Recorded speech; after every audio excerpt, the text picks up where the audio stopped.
Bonjour à tous, bonjour à toutes, j'espère que vous allez bien. On se retrouve aujourd'hui pour une nouvelle vidéo. C'est donc un book haul Emmaüs. Il y a quelques temps, donc je sais pas trop quand sera postée cette vidéo, mais je suis allée faire un petit tour dans mon Emmaüs, qui est quand même vachement bien doté niveau livre, je m'en rends compte. J'ai trouvé des pépites et du coup, plutôt que vous les montrer en vlog, je me suis dit que j'allais tourner un petit book haul. Petit disclaimer avant de tourner cette vidéo. J'ai reçu pas mal de messages en fait suite à mon précédent book haul d'Emmaüs en me disant quelle est l'adresse de ton Emmaüs, où est-ce que où est-ce qu'il est situé, et des gens qui ont manifesté vraiment un gros mécontentement quand j'ai dit que je ne voulais pas dire où était mon Emmaüs parce que ça donnerait une information sur là où j'habite. Alors, effectivement, donner le nom de Emmaüs, c'est pas donner mon adresse personnelle. Mais j'ai le droit de ne pas vouloir dire dans quelle région je vis, où est-ce que j'habite, et donner des informations de ce type. C'est un petit peu comme si vous me disiez dans quelle Fnac tu vas. En fait, peu importe, c'est quand même Emmaüs, c'est un groupe, il y en a partout en France. Et cette question, je la trouve hyper inopérante parce que si j'habite au nord-ouest et que vous habitez au sud-est, qu'est-ce que ça vous apporte de savoir où est mon Emmaüs? Donc en fait, voilà, c'est une question à laquelle je ne répondrai pas. Il faut savoir que tous les Emmaüs ont des prix qui sont tarifés en fonction de la région, etc. Il y en a certains, on m'a dit chez moi c'est 2,50 € les grands formats. Bon bah chez moi c'est 1,50 €. Il y en a ça se fait au kilo par un petit peu lot. Voilà, les personnes déterminent comme ça en fonction du nombre de livres qui sont sortis. Il y a également un site internet Emmaüs. Donc merci voilà, de ne pas me demander quelle est l'adresse de mon Emmaüs, je ne la communiquerai pas parce que je ne veux pas donner d'informations sur mon lieu de vie. Je pense que j'en ai le droit, et c'est un droit pour moi qui est fondamental, vous le savez, j'en parle souvent, mais l'anonymat c'est super important pour moi. Et je sais très bien que je suis pas une superstar, mais j'ai le droit de passer quelques informations sous silence, sachant qu'en plus de ça, Emmaüs, il y en a partout et que voilà, j'ai même des gens qui m'ont dit à quel endroit est ton Emmaüs et à quel moment de l'année tu as trouvé ce livre dans ton premier book haul, parce que j'aimerais bien le retrouver dans ton Emmaüs. Mais c'est pas possible en fait, mon livre à l'instant T, peut-être que c'est le seul qu'ils vont avoir pendant un an, enfin bon bref. Voilà, tout ça pour vous dire que renseignez-vous, allez regarder autour de chez vous, dans les Emmaüs, n'hésitez pas à consulter le site Emmaüs également, mais la France ne se résume pas à l'endroit dans lequel vous vivez, et ces informations-là, elles sont totalement inopérantes. Enfin voilà, si vous devez faire 500 ou 600 km pour aller dans mon Emmaüs, qu'est-ce que ça vous apporte? Je ne sais pas. Donc voilà, c'était ce petit disclaimer parce que vraiment j'ai eu des messages pas très sympathiques suite à cette vidéo depuis qu'elle a été postée, ce qui fait un petit moment parce que je crois que c'était avant les grandes vacances ou pendant les grandes vacances, je ne sais plus. Donc voilà, renseignez-vous, regardez, le site internet il est en plus très bien doté puisque maintenant ils ont une possibilité de boutique en ligne. Donc n'hésitez pas à regarder et puis j'espère que vous ferez de très bonnes trouvailles dans votre Emmaüs, de votre ville, de votre région et tout ça. Et on commence tout de suite par les bouquins que j'ai achetés parce que pour le coup il y a des pépites. J'étais trop contente, ça faisait super longtemps que j'y étais pas allée et alors là j'ai vu des livres, mais des livres qui étaient dans le top de ma wishlist. Vraiment des livres que j'avais failli m'acheter la semaine d'avant, des livres que je comptais m'acheter la semaine d'après. Il y a aussi même des livres, alors pour le coup j'ai un peu grincé des dents, mais il y avait des livres que j'ai commandés présent du coup dans mon dernier book haul, donc pas mon book haul Emmaüs, mais mon book haul classique on va dire, que j'avais acheté d'occasion, même si c'était d'occasion et pas très cher, c'était toujours plus cher que 1,50 € le grand format, donc j'étais dégoûtée, mais vraiment j'ai fait de belles trouvailles et je suis trop contente. J'ai même trouvé des livres pour ma copine Marion que je vous montrerai parce que c'est pas une surprise. C'est donc Par un soir d'automne sur Instagram, n'hésitez pas à la suivre, je vais essayer d'y penser, de mettre son pseudo dans la barre d'infos parce que vraiment ça me met compte préféré sur Instagram et c'est une des personnes que je préfère sur Instagram et bien plus que limitée à la sphère d'Instagram. Donc peut-être que vous aurez envie de voir les trouvailles que j'ai faites pour elle et puis voilà, on commence tout de suite après cette intro super longue. On va commencer par les grands formats. Là j'ai vraiment fait des trouvailles mais j'étais tellement contente. Il y avait énormément de grands formats, j'ai même vu le dernier Joël Dicker, donc l'énigme de la chambre 622, qui était là, tout neuf, tout beau, tout propre, à 1,50 € vu que les grands formats sont 1,50 €. Donc voilà, j'étais dégoûtée. Moi à l'époque, c'est le premier Dicker que j'ai lu, c'était dans mon Emmaüs. En fait, je l'avais trouvé, bah voilà, un grand format, et c'était le livre des Baltimore, voilà, que j'avais trouvé. Donc vraiment, on peut trouver des pépites. Enfin, il y avait plein de choses, plein de livres d'actualité, plein de livres en ce moment que tout le monde s'arrache et qui étaient là, donc vraiment trop cool. J'ai vu, il y avait même le Karine Tuile, donc l'insouciance que j'ai acheté très récemment d'occasion et qui était là pareil, tout neuf. Et dans les grands formats, j'ai trouvé, alors ça je suis trop contente parce que je l'ai en poche, bah oui je l'ai en poche et je l'ai acheté en poche il y a pas très longtemps en plus de ça. Mais là il était en grand format, il était beaucoup trop beau, donc bon, j'ai eu trop envie de le prendre. C'est La promesse de l'aube de Romain Gary, il est dans un état irréprochable, il est voilà, il est comme neuf.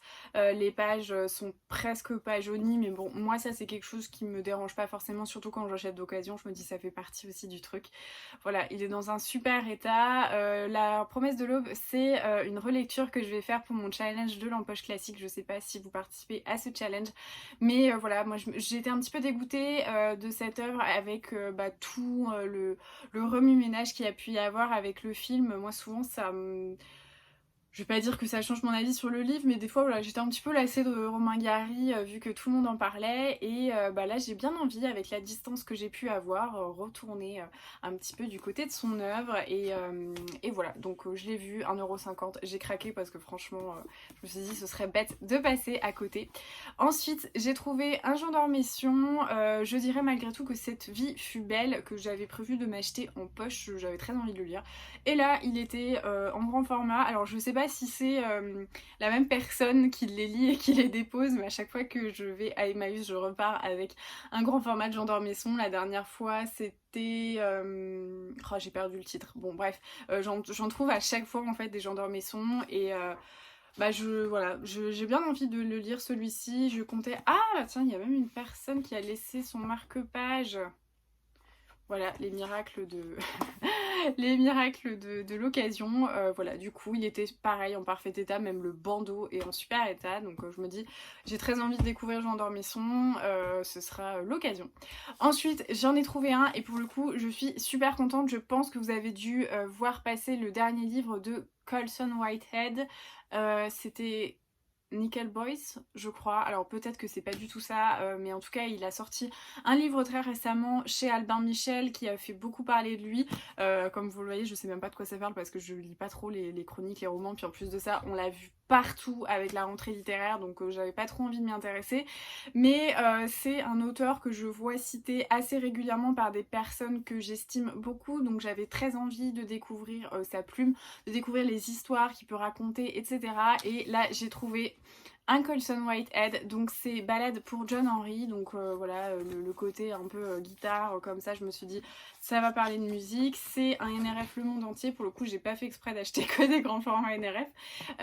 Il est en super état également, voilà, je sais pas trop de quoi ça parle. J'ai vu un jour de 1872, culture noire américaine, un festival de musique, voilà, c'est un peu les quelques mots-clés que j'ai pu voir et je me suis dit que ça avait l'air super cool. Donc il est reparti avec moi. Et le dernier livre que j'ai trouvé, c'est très drôle parce que j'avais prévu, je l'avais mis dans ma wishlist poche, wishlist assez imminente, parce qu'en fait j'ai toujours une wishlist qui est énorme, hein, qui est, je veux dire, composée de tous les livres que j'ai envie de lire depuis des années, mais des fois il y en a certains que je replace un peu en pole position, où je sais que je vais craquer de manière assez imminente, et celui-ci en faisait partie. Il est sorti au format poche et... j'ai vu pas mal de gens en parler assez récemment sur Instagram, donc le titre en fait m'a marqué quand je l'ai vu dans les étals et là je l'ai trouvé en grand format. C'est Les Bienveillantes de Jonathan Littell. J'ai aucune idée de quoi ça parle en fait. J'ai même pas regardé le résumé, mais j'avais vu le post, j'avais vu que c'était une personne que j'aimais beaucoup sur Instagram qui avait parlé du post et qui avait dit que c'était une grosse claque. Donc j'avais prévu de le lire. C'est une énorme brique, même en grand format. Mais voilà, j'étais trop contente. Il est vraiment impeccable, tout neuf. Donc 1,50 €, c'est même pas le prix que je l'aurais payé en poche. Et du coup, quand j'étais en train de regarder chez Emmaüs, je discutais avec ma copine Marion, je lui montrais un peu ce que je trouvais, les livres qui pouvaient potentiellement l'intéresser, et elle me dit ah oui j'en ai entendu parler, je crois qu'il est sorti en poche récemment, et en fait je lui dis bah écoute, Est-ce que tu le veux? Il y en a un deuxième. Donc du coup je l'ai pris pour ma copine Marion. Pareil, il est en état vraiment super, pas du tout corné, les pages sont impeccables. Donc voilà du coup pour les trouvailles grand format, et on va passer maintenant aux trouvailles de poche. Niveau poche, j'en ai trouvé deux du coup pour ma copine Marion, je vais vous les montrer, moi je sais pas trop de quoi ça parle. Il y a Route de nuit de Sarah Waters, apparemment elle m'a dit que c'était plutôt une bonne auteure en secret de famille historique, voilà, donc du coup il était à 50 centimes, les poches sont tous à 50 centimes, il est plutôt en bon état. Bon, il y a ce truc là qui est imprimé sur la couverture, mais franchement je pense pas que ça dérange qui que ce soit. Et avec Marion on s'est acheté un livre qui s'appelle l'héritage de... attendez. Voilà, celui-ci, donc c'est l'héritage d'Avenel de Robert Goddard qui nous tentait vachement, ça a l'air d'être un secret, famille, historique, j'en sais rien. Bref, ça avait l'air trop cool, et quand j'ai vu du coup dans les poches le nom de l'auteur, ça a fait tilt, et en plus de ça c'est très drôle parce que comme je vous l'ai dit, Marion, son compte Instagram c'est Par un soir d'automne, et là c'était Par un matin d'automne, donc j'ai dit écoute, celui-ci il est fait pour toi. Et voilà, fin des années 1990, ça a l'air d'être un... Pareil, secret d'histoire, je vois la Grande Guerre, 30 avril 1916, un sens du suspense et de la reconstitution historique remarquable. Ça avait l'air super chouette, donc du coup je lui ai pris ça, et ensuite on va passer à mes poches. Si vous me suivez depuis un moment, vous savez que j'ai persisté plusieurs fois avec Sarah McCoy, mais jamais avec le bon roman. J'avais lu un souffle des feuilles et des promesses, et un autre truc sur une femme qui voulait être romancière, et à chaque fois c'est un peu des loupés. Je trouve que l'ambiance est chouette, la période historique est sympa parce qu'en fait elle écrit souvent sur des périodes historiques, enfin tout ce que j'ai lu pour moi c'était jamais autour de la Seconde Guerre mondiale. Le premier c'était sur la guerre de sécession je crois, et en fait je trouvais assez intéressant qu'elle explore d'autres périodes historiques, mais le reste il y avait toujours un truc qui allait pas, et à chaque fois vous étiez nombreuses à me dire ouais mais tu vas voir Sarah McCoy, celui qu'il faut absolument lire c'est Un goût de cannelle et d'espoir, et je le cherchais partout, sauf qu'à chaque fois que je tombais sur un livre d'occasion, d'ailleurs c'est souvent sur chez Nose que je trouve les livres de Sarah McCoy aux éditions, je crois que c'est Michel Lafon, et tout le monde m'a conseillé Un goût de cannelle et d'espoir, mais je l'ai jamais trouvé, et là je l'ai trouvé en poche à 50 centimes, du coup j'étais trop contente parce que il est vraiment en super état, et voilà, je vais enfin pouvoir lire le Sarah McCoy qui vaut le coup selon vous. Ensuite pareil, trop contente, ma copine Marion avait fait un post Instagram en essayant de demander si des gens avaient des suggestions de sagas historiques et familiales. Je pense que c'est un point de je veux dire d'obstination et d'obsession entre Marion et moi depuis quelque temps. On a trop envie de lire un truc comme ça. Elle avait fait un post, et une de ses amies, donc qui a le compte qui s'appelle Octave Livresque, lui a conseillé une saga, c'était Mémoire d'un quartier de Louise Tremblay Desciambre, qui apparemment est une romancière québécoise ou canadienne, je sais plus exactement, et apparemment c'est un peu pareil, la grande maîtresse des secrets de famille et des romans historiques comme ça, un peu saga familiale sur le temps et dans l'histoire.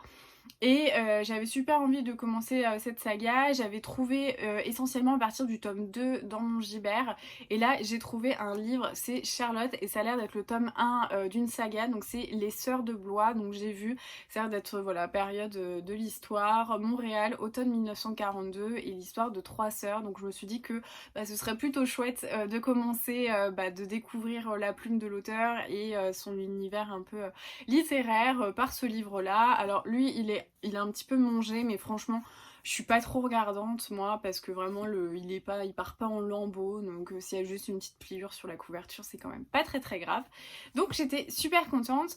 Ensuite j'ai trouvé un livre, alors là je suis persuadée d'en avoir entendu parler quelque part, je sais pas qui, quoi, quand, comment, si c'est un nouveau livre grand format qui est sorti, enfin je sais pas, mais c'est Eureka Street, donc de Robert McLean Wilson, là que j'ai dans une édition 10-18, et je sais pas mais j'ai l'impression d'en avoir entendu parler quelque part, et j'arrive pas à pointer vraiment du doigt d'où ça vient, mais je sais pas, Eureka Street, quand j'ai vu ce titre j'ai été vraiment absorbée, et j'ai regardé vite fait, et la première phrase du coup m'a vraiment tentée. Eureka Street entremêle avec une virtuosité digne de ses maîtres Hugo et Dickens les destins d'une ribambelle d'habitants de Belfast qui tentent de survivre dans une ville où la menace terroriste est permanente. Voilà, ça m'a super tentée, donc je l'ai pris, je suis super contente. Ensuite, j'ai trouvé un livre, alors là pour le coup, j'en ai jamais entendu parler, que ce soit le titre ou l'auteur, je sais pas du tout qui c'est. Angela Huth, Tendre silence. J'aimais beaucoup le titre quand je l'ai vu, ça a vraiment attiré mon regard. Et j'ai regardé quelques mots-clés, j'ai vu quatuor à cordes, passion, obsession, mari, violoniste. J'ai dit go, ça a l'air vraiment super chouette, donc voilà, je l'ai pris. Il est pareil en état d'occasion, mais franchement ça passe, donc assez contente, je vais pouvoir découvrir cet auteur. Il fait 500 pages, mine de rien, mais ouais, vraiment il m'a bien tenté en plus, donc je sais pas. Je connais pas du tout en fait cet auteur, donc dites-moi dans les commentaires si vous avez déjà lu un livre de Angela Huth, parce que moi je ne la connais pas. Ensuite j'ai trouvé un livre, alors ça je l'ai pas mal vu tourner en ce moment sur Instagram, parce qu'il me semble qu'ils ont été réédités en couverture un peu jolie, colorée chez Folio, et c'est donc Catherine Mosby, et là c'est Sous le charme de Lillian Dawes. Ça avait l'air plutôt cool, et je crois que c'est Solène du Club des lecteurs, mais c'est pareil, je suis pas sûre, qui a lu dernièrement un bouquin de Catherine Mosby, mais peut-être que j'affabule totalement, mais je crois quand même que c'est elle.